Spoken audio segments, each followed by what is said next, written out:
Hello, I'm Marcus V. Calvert, and welcome to Tales Unlimited. Today's battery prompt is, number 100. There should be elephants and confetti and dancing bears and marching bands. Guess I don't have to budget for it. Sorry. Domestic terror cells operating under a farmhouse in South Dakota. You lead a raid on the site only to discover that the terrorists are really... okay. You guys are going after these guys, and they're slippery. So much so you're starting to wonder if there's an inside like source. So this time you pull multiple teams together and inform us like, hey, let's just have beers, let's just blah blah blah blah blah, and everyone's just having beers, and that's the cover. And you lose your phones at this bar, and you get into your vehicles, and you drive off to this farmhouse that one of your snitches gave you in terms of a location, and you dress into your tack gear, and you creep all along the edges. You get in position where you're not on the property, but you're close, have your guns ready, then you ask for the warrant. And the warrant goes through, one of those quick little, terrorism warrants, whatever, make a quick arrest. And I mean, the second that warrant goes through, light starts coming on in the farmhouse, and you signal, Alpha Team, secure. And you jam signals, and this guy comes running out of the house, gets tackled, tased, tranked. Woman, same thing, tased, tranked. You get those two alive, fine. Then someone secures the house, no kids, nobody else in there. Everybody moves to the farmhouse. Farmhouse, like the barn, basically. Guns. The farmhouse looks normal. Looks completely okay. And someone finds motion sensors, high-end stuff, slip around, motion wires, like trip wires, like laser wires, and you slip around it, and it's a little bit too high tech for a terror cell, it's weird. And there's a set of stairs, like hidden stairs, that you never even saw, and the wall just happens to the sectional floor, like a northwest corner wall, it starts to open up on its own, and you guys hide, and this dude comes out, and he's just stepping out to have a smoke. Cold night, but you don't smoke down there, and that's a bad sign when you're someplace where you can't have a smoke. So he steps off to have a smoke. He gets dropped. And I guess he had the remote to close the stairs. I mean, just as he's about to hit the remote, boom, pow, boom, he's out. So they just move down. Just dumb luck so far. And you get down there, and what do you find? The terror cell. It turns into a nasty shoot 'em up. 6 on 20, basically. And they had guns, they had explosives. You guys are really good at what you do. You manage to take them out before they can blow their own lair. And you don't take any of them alive. And their guns are newer than yours. Like generation plus newer than yours. You're like, where'd they get these guns? I don't know. But it's like, okay, some of them had normal guns, and some of them had fancier guns. And they're explosives, maps, target lists in the area. It wasn't that they were trying to do something in South Dakota. It's like they were doing something in adjacent states, and South Dakota was like their rallying point. They were sending agents out of this place, or provocateurs, if you will. And when the smoke clears, you don't catch anybody alive except for the guy going for the smoke, and the dude in the house, and the lady in the house. And as they wake up, they pop their suicide tooth right here, boom, dead.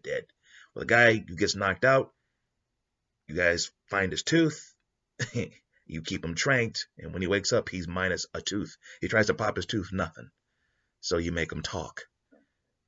Turns out, none of these people have prints. None of these people have dental records on the grid.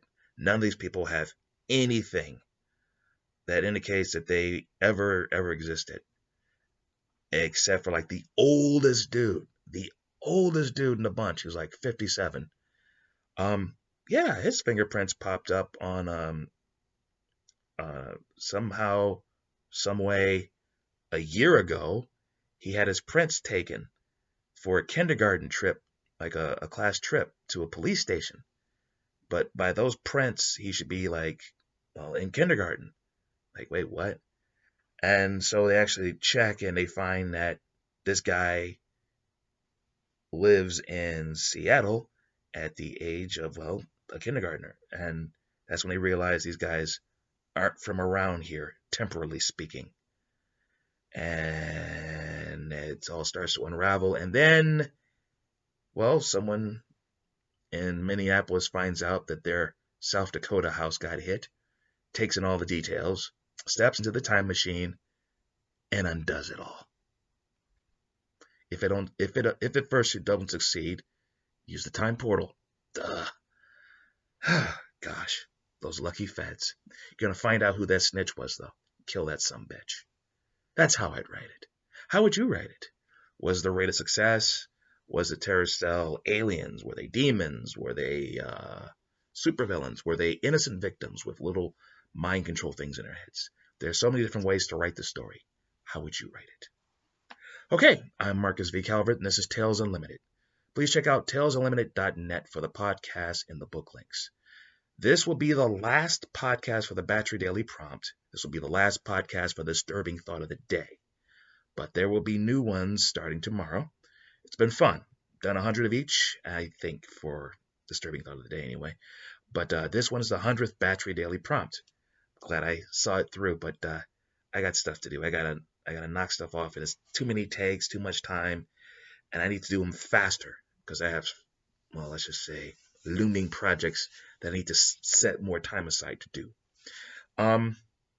Still, it's been a delight, and I hope you will enjoy them, and I will leave all 100 of these Batchery Prompt podcasts out there on YouTube and on the website for posterity's sake. Also, there are book links. You can find them on Amazon. Go to talesunlimited.net, hit the book links, takes you to Amazon. Books are available in ebook and print. What are these books about? Well, there's the Batchery series, which is 200 writing prompts, unusual ones, as you can see, and a little wisdom on how to write that first novel. It's good for people who've wasted years of their lives trying to write that first novel and maybe could use a system to help speed things along. Follow the system through, and you will have the chance to start your business, write some books, make some money, sell them, build your fan base, and do it all while you're working on your first novel. And it's also good for storytellers of any stripe, whether you're a game designer, comic book writer, screenwriter, evil GM, short story writer, even a grizzled novelist.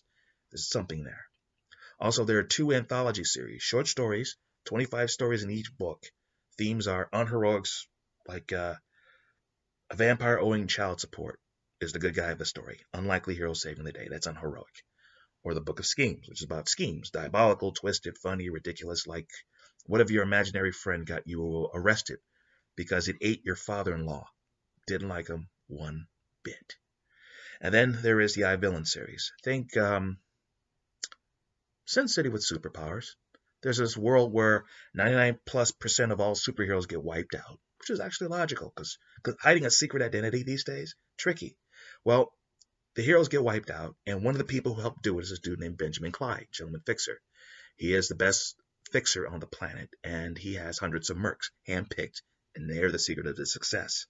Nobody knows that he's former Black Ops. Nobody knows that he has superpowers, and he just gets fat and retired. And then a deal goes bad, and he is forced to fire all of his people, give up his business, no more money, and as a slap in the face, in the superhuman crime capital of the world, where he's set up shop, he's forced to personally fight crime on the streets, and they think he'll be dead in a week.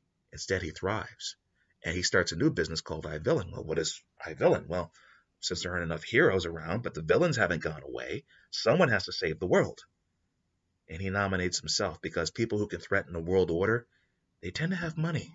Shoot them, take their stuff, get richer. Even more so than when he was a world-class fixer. What are the odds? Okay, I'm Marcus V. Calvert. This is Tales Unlimited. It has been a delight, but I'll still see you tomorrow. Take care.